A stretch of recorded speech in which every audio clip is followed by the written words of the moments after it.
Hey everyone, this is me Sonia Yadav. Welcome to my channel. So I am preparing for NET JRF and my main subject is political science. So political science में जो आज से मैं topic cover करने वाली हूँ that is regional organisation, जो कि एक मेन टॉपिक है और वो 2 यूनिट के मेन टॉपिक है। मतलब रिलेट करते हैं एक दूसरे से, बिल्कुल कॉमन टॉपिक है। सो उसको अब आज से मैं कवर करने जा रही हूँ। सो जब हम इंटरनेशनल रिलेशनशिप जो यूनिट नंबर 5 है उसका देखिए उसका सिलेबस देखेंगे तो उसमें रीजनल ऑर्गेनाइजेशन करके एक टॉपिक है जिसमें हमें टोटल 4 रीजनल ऑर्गेनाइजेशन के बारे में पढ़ना है। That is European union, African union, Shanghai corporation and the ASEAN. और कुछ यही सेम टॉपिक जो है हमारे इंडियाज़ फॉरेन पॉलिसी जो कि यूनिट नंबर 6 है उसमें भी इंगेजमेंट विद मल्टीपोलर वर्ल्ड एक टॉपिक है। उसमें ये जो टॉपिक्स है वो कॉमन है, ASEAN, Shanghai, African union and EU. तो आसियान जो है क्योंकि दोनों का कॉमन टॉपिक है, so I am gonna learn that first. उसके लिए मैंने एक शॉर्ट नोट क्रिएट किया है, मतलब इसके बारे में मुझे मेरे इंस्टीट्यूट में पढ़ाया जा चुका है, उसी से रिलेट करके मैंने प्रॉपर एक छोटा सा नोट बनाया है जिसमें इंटरनेशनल रिलेशंस का यूनिट नंबर 5 भी कवर हो जाएगा एंड इंडियन फॉरेन पॉलिसी का यूनिट नंबर 6 भी कवर हो जाएगा। So let's talk with the introduction of ASEAN. तो आसियान का जो फुल फॉर्म है that is association of south east ASEAN nation. It was founded in 8 August 1967 in Bangkok, Thailand. Because it was founded in Bangkok, that's why it is also known as Bangkok Declaration. इसका जो headquarter है that is in Jakarta, Indonesia. और 8 अगस्त को जो है वो ASEAN day के रूप में भी सेलिब्रेट किया जाता है। जो आसियान है जो साउथ ईस्ट एशिया नेशन का जो ये ग्रुप है, इनका जो मोटो है that is one vision, one identity and one community. जो आसियान है it was created by 5 founder countries and that is Thailand, Indonesia, Malaysia, Philippines and Singapore. इनका ये जो उसके बाद later 5 more countries added in it, Brunei, Vietnam, Laos, Myanmar and Cambodia was the last one and it joined ASEAN in 1999. So total 10 जो countries है वो ASEAN के member countries है।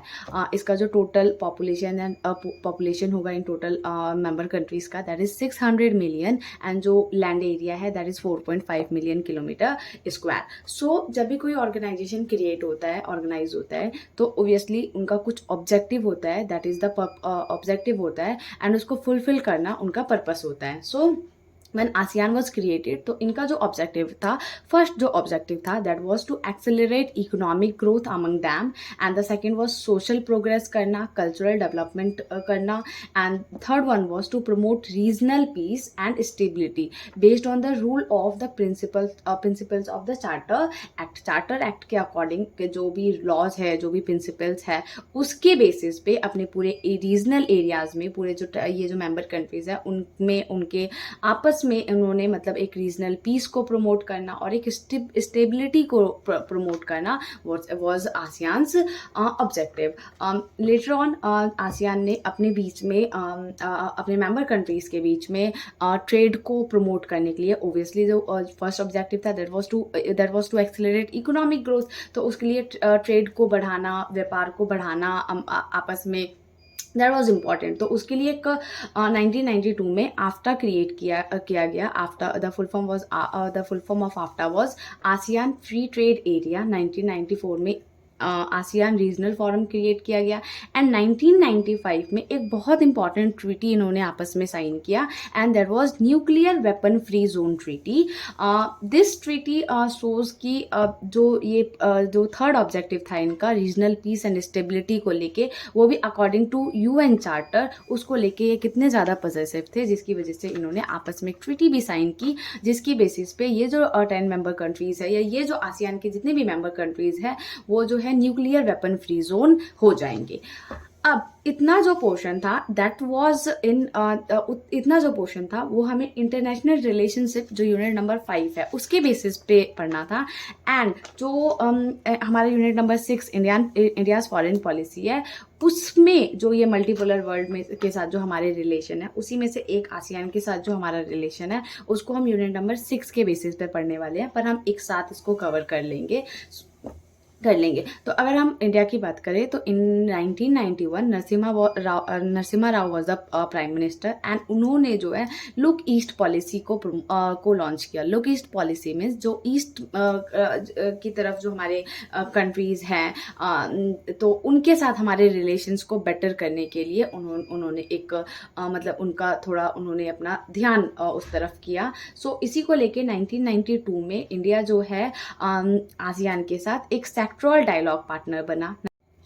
1995 में इंडिया फुल डायलॉग पार्टनर बना। 1996 में India ने ASEAN का रीजनल फोरम ज्वाइन किया। 2002 में इंडिया समिट लेवल पार्टनर बना और उसी टाइम पे इंडिया ने आसियान के साथ शिखर सम्मेलन शिखर कॉन्फ्रेंस किया। 2010 में India joined AFTA. India became the member of ASEAN free trade area and 2010 में finally India became the strategic partner with the ASEAN. उसके बाद अगर हम एक्टिव मेंबरशिप की बात करें तो इंडिया जो है आसियान के एशिया यूरोप मीटिंग का एक एक्टिव मेंबर है, ईस्ट एशिया समिट का एक्टिव मेंबर है, आसियान फोरम का एक रीजनल फोरम का एक्टिव मेंबर है। उसके बाद ASEAN defence ministers meeting, expanded ASEAN maritime forum, इन सब में इंडिया का जो एक पार्टिसिपेशन है वो एक एक्टिव मेंबर के रूप में है। 2012 में इंडिया ने आसियान के साथ trilateral highway and Kaladan project sign किया था और ये जो ट्राइलेटरल हाईवे है उसमें 3 कंट्रीज़ को एक तरीके से हाईवे के थ्रू ज्वाइन करने का एक प्रोजेक्ट उन्होंने लॉन्च किया है और उस पर वर्क किया जा रहा है। That is to join India with Myanmar and Thailand. So this was the topic जो हमारे दोनों पॉइंट में दोनों यूनिट में कवर होने वाला है। और एक साथ अगर हम मतलब मैं नोट्स बन गए हैं, I already have learned it